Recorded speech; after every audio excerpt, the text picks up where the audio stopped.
Guys, ang dami na oh. Pwede na nating lutuing adobong sitaw. Magluluto tayo ng adobong sitaw na sahugan natin ng karne.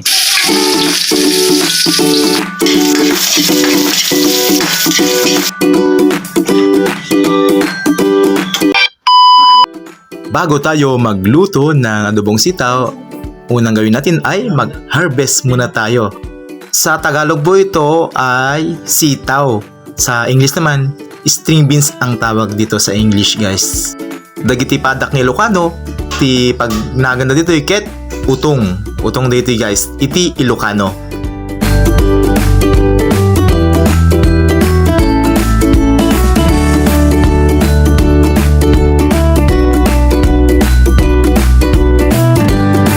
Guys, ang dami na oh. Pwede na nating lutuing adobong sitaw. Nakalibre po tayo ng gulay. Ayan. Amin na, iluluto na natin. One eternity later. Ayan, nandito na tayo sa aming kusina at magluluto na tayo ng adobong sitaw. Ayan. Ito yung mga sangkap po natin sa pagluluto ng adobong sitaw. Ito na harvest natin kanina. Ang dami-dami na rin yan. At karne. Ayan, isawag natin to para masarap. Lagyan din natin ng bawang, sibuyas, at soy, saka siyempre mantika, panggisa natin. Muna nga rami din tayo ket tukutuk-kulinte palaeng daytoy putong o sitaw. Tukutuk-kulinte palaeng gagayem. Ayan. Ayan guys.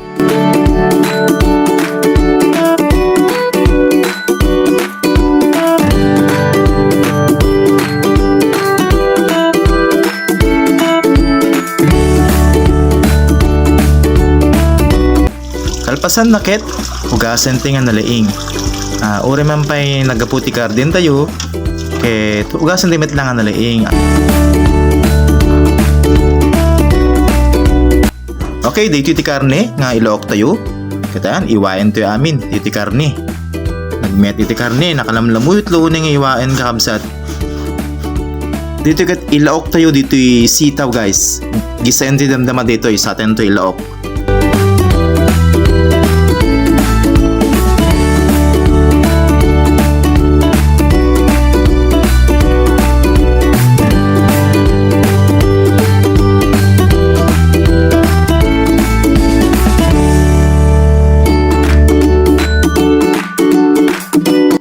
Kalpasan tayo nga maiwa di karne ket hugasan timit na nga nalaing.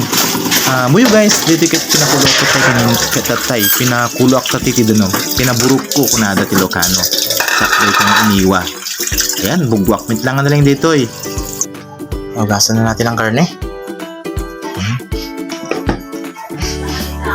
At yung pan naman ito. Linisan natin to guys. Lasan din natin to. Bawang at sibuyas. Ayan, iwain natin dito yung sibuyas.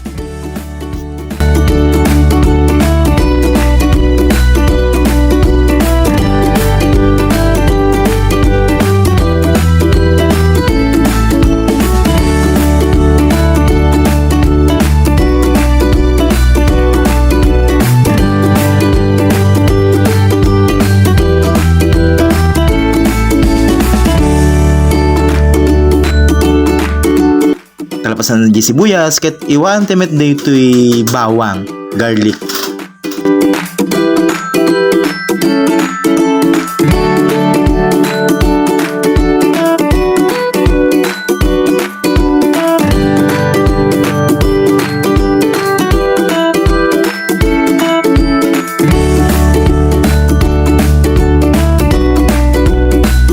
Toy, asin, sibuyas, garlic.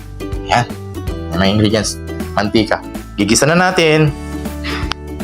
So ayan, painitin muna natin ang kawali bago natin lagay ang mantika guys. Ayan, ilagay na natin ang mantika.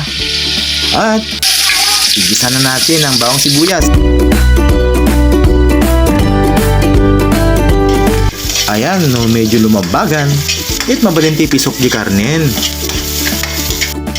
Ayun gaya, madinak na gisa iti paminta ngamin. Madikit di bing guys. Sanda kahit ti paminta. Ayan, igisa na natin ang karne.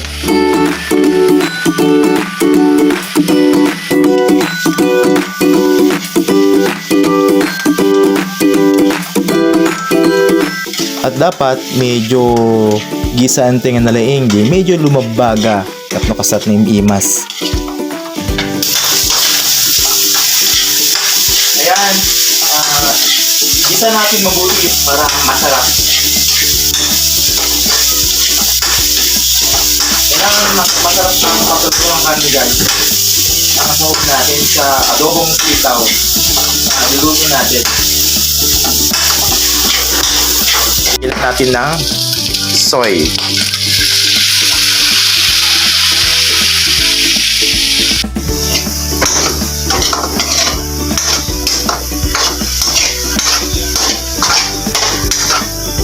Ayan, naluto na yung karne. Ilagay na natin ang sitaw para igisa natin ang sitaw.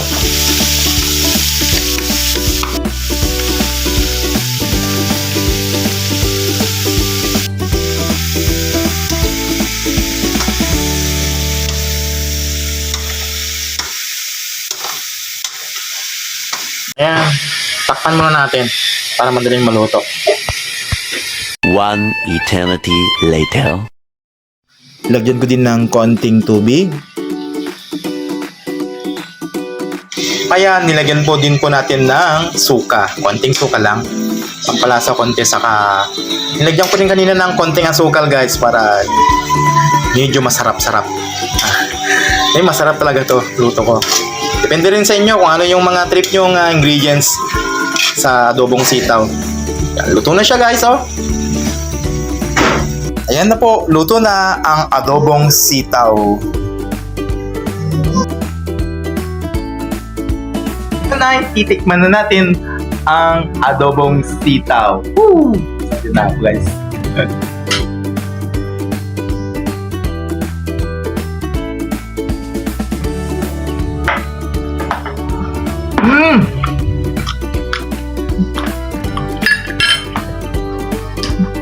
Napakasarap yung sitaw. Kasi bakit kanyo? Sariwang sariwa, fresh na fresh, at kakapitas lang ito kanina. Kaya napakasarap. Perfect. Wala itong, hindi po siya na sprayan.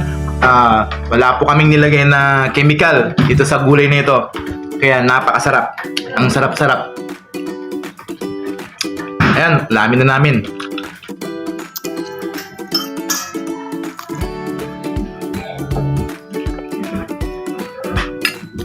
Sarap, perfect. Thank you guys sa panonood. Please follow my page.